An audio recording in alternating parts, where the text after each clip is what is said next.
And maybe this is the moment that it happens between the Rooney Rule, the hiring side of it, and the part we're going to pivot to now, which has ramifications as it relates to the integrity of the game, as it relates to the integrity of the wagering on the game, the allegation.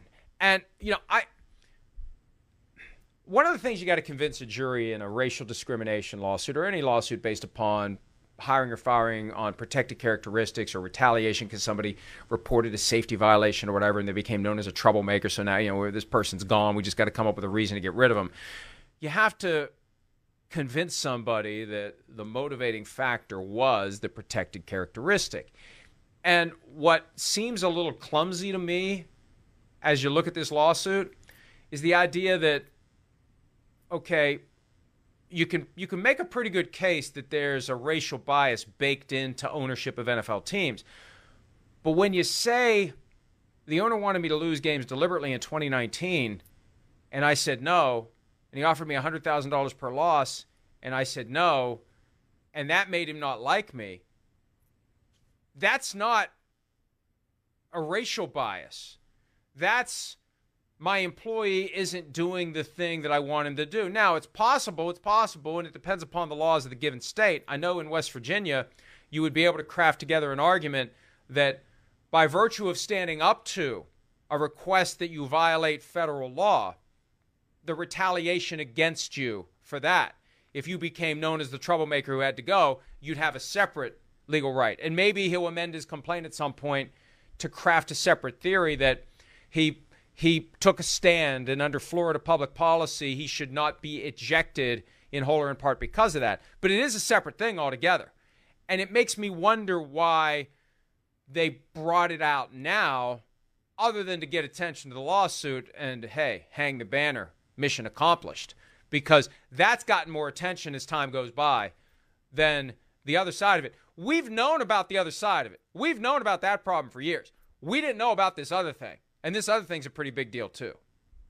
Yes. And it's it'll be fascinating how it all plays out, because it does feel like on paper, it feels like this could be a big shift for the NFL. And one of those things that we look back and like, ooh, that was something that was very significant in retrospect.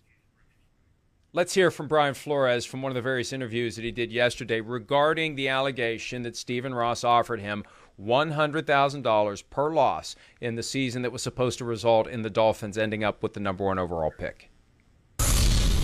Speaking to John's point on what we deem as bridge coaches who come in and don't really get the resources, those are oftentimes the jobs that black and minority coaches get. It's unfortunate, but that's what it is. And I stepped into a situation like that. And, to me, I accepted that challenge. I believe in my abilities as a coach, as a leader, as a motivator. So I was up for that challenge. And unfortunately, I was asked to not put my best foot forward and best effort to win ball games, to tank. And look, this game's done a lot for me. It really has. It's opened doors that would have never been opened for me, and that's the case not just for me. That's a lot of our players. A lot of the players in our league have that same story, and I think that's part of the reason why I relate so well to players.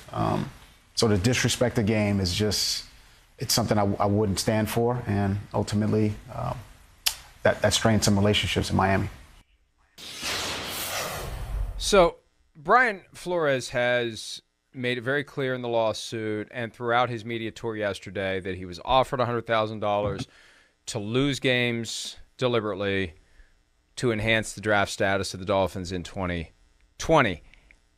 As the day went on, it started to become more clear what the ramifications of this were. I was on Dan Abrams' show on Sirius XM POTUS 124, and he brought up something I hadn't thought of.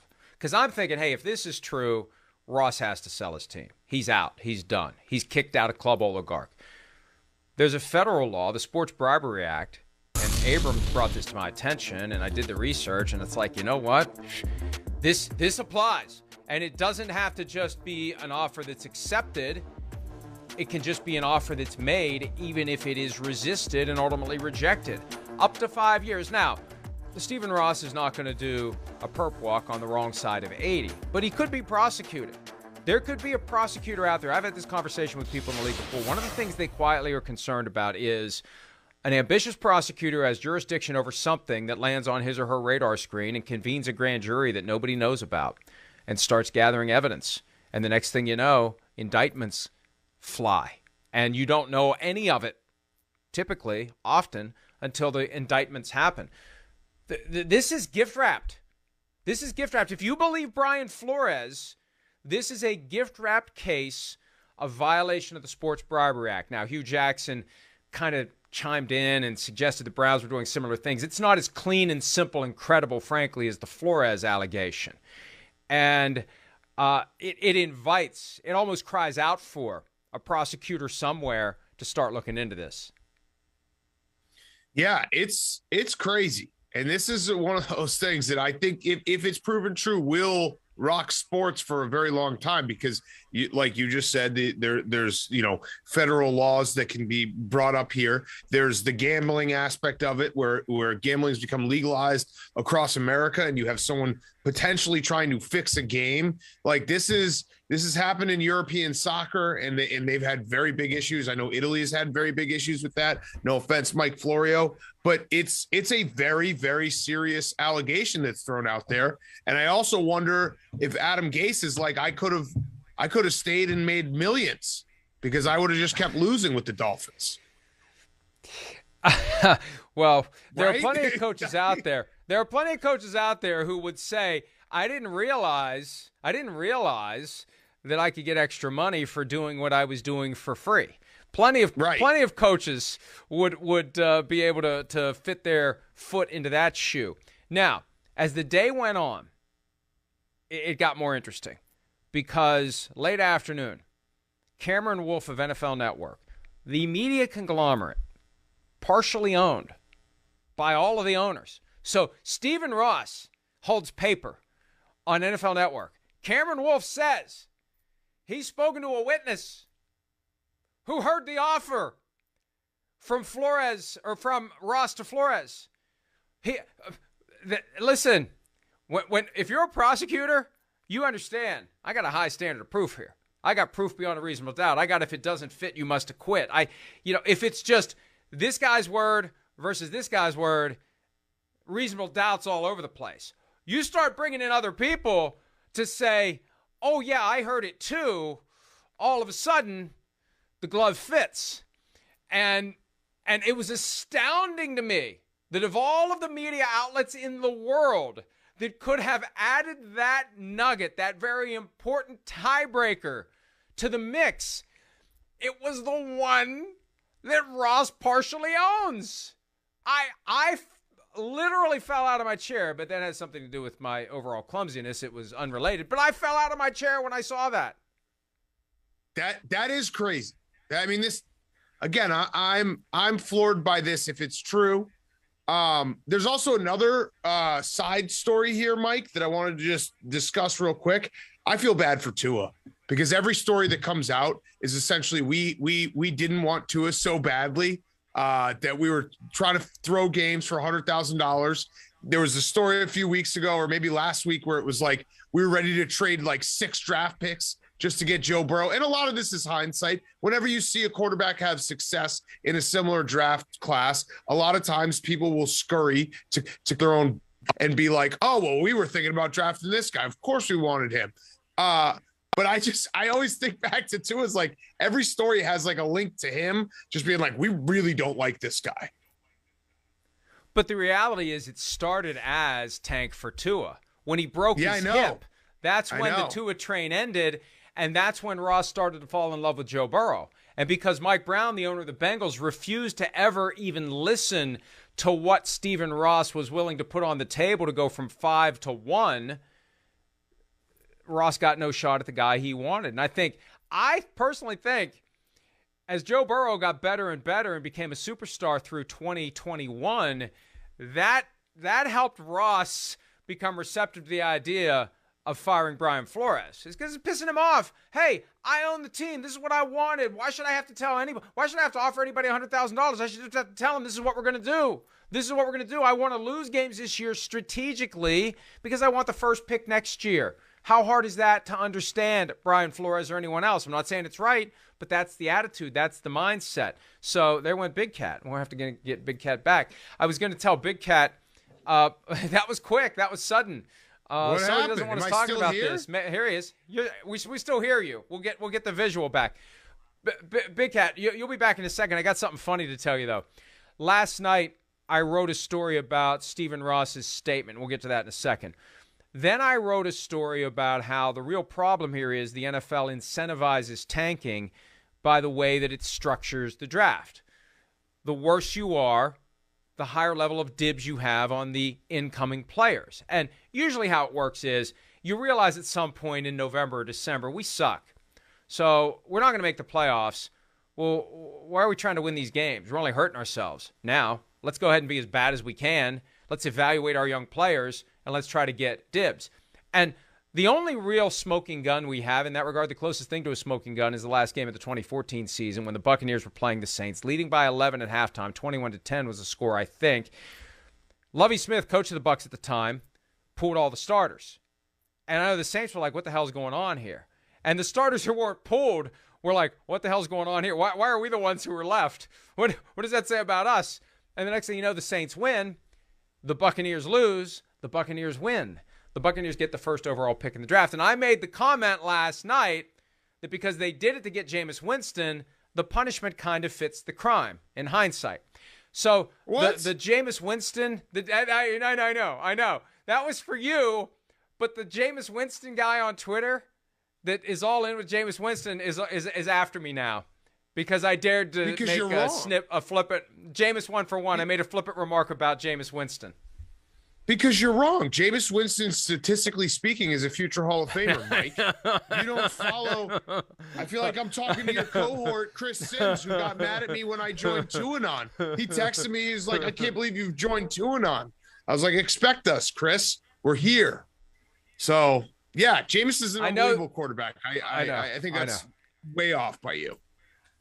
I know that with Ben Roethlisberger now retired, Jameis Winston has assumed the mantle of the most entertaining quarterback in all of football that we must protect at all costs and must be playing for some team every Sunday, Monday, and Thursday in the fall. But anyway, it was meant for you, and that Jameis 1-of-1, whoever that is, was after me like minutes later after I made that remark, buried in a 1,000-word article. In a parenthetical, it's like, nobody's even going to notice this. But anyway, that's the only instance of tanking that I think we can say, yeah, that's what happened. It's usually more subtle.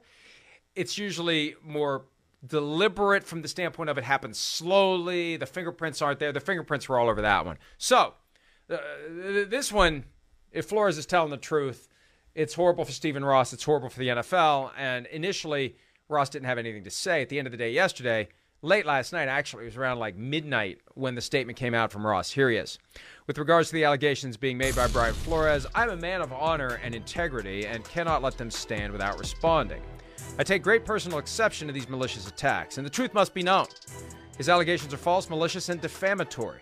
We understand there are media stating that the NFL intends to investigate his claims, and we will cooperate fully. I welcome the investigation, and I am eager to defend my personal integrity and the integrity and values of the entire Miami Dolphins organization from these baseless, unfair, and disparaging claims. There's some strong language in there, and I can't help but wonder whether or not Stephen Ross is going to sue Brian Flores for defamation for making this allegation. Now, there are privileges that apply to things said in the context of litigation. Stephen Ross is a public figure. It's a higher standard for him. But I almost feel like he's thinking, I have to go on the offensive as a way to defend myself against this claim, because this claim is so strong. If I do nothing, people are going to think, oh, he's not saying anything. He must be guilty. Yeah, and the witness part I didn't know that you told me about the NFL Network, because this to me always felt like one of those stories that Stephen Ross, he might be dumb enough to do this, right? Like he might be dumb enough to actually tell Brian Flores, if you lose, I'll give you $100,000. I do not think he's dumb enough to put it in any way that is in writing, that is traceable, so it always felt like it was going to be a he said kind of situation where it's like, how do we prove this? There's really no way. There's no trace. He probably said it in a passing glance to him or like pulled him into his office. But obviously what you just said, the witness changes things. As an aside, I can never read these statements anymore without my brain has been warped by the internet thinking that it's going to be a troll and go to and then there's a deep drive to left by Castellanos. Like I started reading that and my eyes glazed over. That's just internet poisoning, folks. My brain is completely like it's Swiss cheese. The gambling angle here is also very important. You've mentioned it a couple of times, but I've done a little research back to 2019. There were roughly 6 states, Pennsylvania and West Virginia among them, that had legalized wagering in the 2019 NFL season. Others were coming online during the season. But how long until there are class actions filed in each of those states where gambling was illegal on behalf of anyone who bet on the Dolphins to win and lost? And in any state where electronic betting is happening, it shouldn't be hard to recreate the slips. But that doesn't make sense because the what Brian Flores is contesting is he did not do this. So he did not take the bribe. He did not throw this game. So it would be hard unless someone else comes out and a player comes out and says, oh yeah, Stephen Ross offered me money and I threw the game. I don't know how you would. It seems like Brian Flores said no and then played the game straight up. And a lot of these games, they ended up winning. So it would be even more difficult because basically what he's asking you to do, you did not do. You went like 100% against it and won the game. I think if we go back to the 2019 season week by week and look at how it unfolded, because it was on my radar screen going into the season because I had reason to believe they were doing the full season tank for the first time. Rather than pivot to tanking, embracing the suck, as Jared Allen once said on PFT Live when the Vikings were 3-13. Instead of saying in late November, early December, hey, we're just going to put our third stringers in and let nature take its course and rise up in the draft standings, I believe Stephen Ross entered 2019 knowing my team isn't good enough. We're not going to be competitive. We're not going to contend for a playoff spot. Let's do the full season tank. And early on, they were. And remember, 59-10 right out of the gates, they got destroyed by the Baltimore Ravens and Lamar Jackson. And then after a couple weeks of it, that's when Minka Fitzpatrick was like, get me the hell out of here, because that's one of the things that you overlook when you strategically tank, especially during the portion of the season when everyone is still in it. You're going to piss off a lot of your players if they think there isn't maximum effort being given by everyone involved from the top of the organization to the bottom to try to win football games. Fitzpatrick wanted out. Others wanted out. And I think at some point, Brian Flores, if he was going along with it, see, what the problem is, he's putting his hand really close to this fire by making this allegation because it's possible, depending upon when the offer was made, it's possible he was okay with the strategic plan. This is our plan. This is our strategy. And there may be other evidence of it to back it up. The plan was to lose and win later. Lose now, win later. And my point is, Ross's offer to Flores may not be the only evidence. It may just be part of the story. And I think it's enough to justify an ambitious lawyer who wants to catch a tiger by the tail and pull as hard as he or she can. You get one person who placed that bet on the Dolphins anytime they lost that year, especially early in the year. And you have a class action on behalf of all those individuals. And you know what? Why even do it state by state? The first one, the race to the courthouse, the first lawyer who gets the client, nationwide class action, federal court nationwide class action of all of the people who wagered money on the Dolphins to win or to cover the spread. And you could be the lead plaintiff if you wanted to. You probably bet some money on the Dolphins to win or cover at some point that year. I probably did, but I also think, like, I'm just looking at it right now. We'll see. I guess we'd have to see how it all like plays out, but they had some close games. Like, they got blown out at the beginning of the season. They got blown out by the Ravens, which you just said. They got blown out by the Patriots 43-0, and then the Cowboys and the Chargers. But then they started playing a lot of competitive games. I'm just looking at, and I don't know what the point spreads were, but I would imagine they finished the season pretty decent against the spread because they lost by 1 to Washington, 10 to Buffalo, and then they won a bunch of games. So, and then 1 to the Jets. So I don't know. I mean, I support any gambler who thinks they've been wronged. Let's just say that. That's absolutely my stance. But I just think that's going to be a very tough thing to prove. Look at the first 4 games, though, and maybe it was at the bye week when Brian Flores decided I can't in good conscience go along with this. And remember, there were questions about who the quarterback's going to be. Is it going to be Josh Rosen? Is it going to be Ryan Fitzpatrick? At one point, Flores said, it's Josh Rosen rest of the year. Josh Rosen, rest of the year. The guy that they got from the Cardinals after the Cardinals gave up on him and they got Kyler Murray, and see you later, even though you were the 10th overall pick in the draft in 2018. Flores said, Rosen's our guy the rest of the year. In the very next game, Rosen got benched for Ryan Fitzpatrick, and Fitzpatrick was the guy. I'd have to recreate that timeline and see, but my point is this. He may have unwittingly pulled the pin on a grenade that's going to get some shrapnel on him, because if there's a lawyer out there who is crafting a class action, he's going to look, or she's going to look, for everything. And it gives you license to start digging into stuff that isn't available to us publicly. Whatever happened at meetings, whatever was said here, whatever documentation there may be, if they reduce to writing a broader strategic plan of how they're going to improve the team by taking their lumps in the short term. That's kind of what the Browns were doing, I think, with the stuff Hugh Jackson said yesterday and then tried to backtrack. It wasn't about deliberately losing. It was about deliberately, not having a very good team for now in the hopes of developing a better team later through draft picks and whatnot. But I just think that there's enough smoke there to justify an effort. And you're operating under the premise that you have an owner who is motivated to lose. When the owner of a billion-dollar football operation who has final say on everything is trying to encourage Brian Flores to lose, it could be he was trying to get Brian Flores back on track and to re-embrace a strategy that worked. They were 0-7. It was working until they beat the Jets, and then they beat the Colts.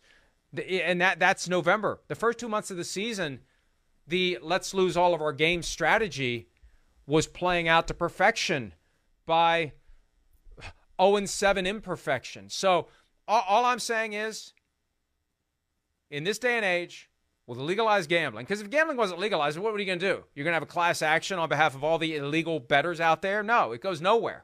Now that it's legal, you create an incentive for someone to do this. And I said yesterday, I suspect the first class action is going to be filed by the end of the week. I won't be surprised if it is. I'll be surprised if it isn't, because there's incentive being the first one. Because the earlier you do it, the more likely you are to emerge from all the class actions that may get filed as being the one who's in charge of everything, like what happened with the concussion lawsuits. Christopher Seeger ended up being the lead counsel for the plaintiffs. Of all of the thousands of cases, when they all got consolidated, he got the gig. And one of the key ingredients is get there as quickly as you can as somebody who has the appropriate skills and experience to be the one to lead this charge on behalf of everybody who lost money. They maybe shouldn't have lost money, but the Dolphins weren't really trying to win games. That's the allegation. I'm not saying it's true, but there's enough out there to try to do it. Yeah. It will be interesting how it plays out. I stand on the side of the gambler, as always. Hi, I'm Mike Tirico, and thanks for watching. Make sure to hit subscribe for the latest news and highlights from NBC Sports.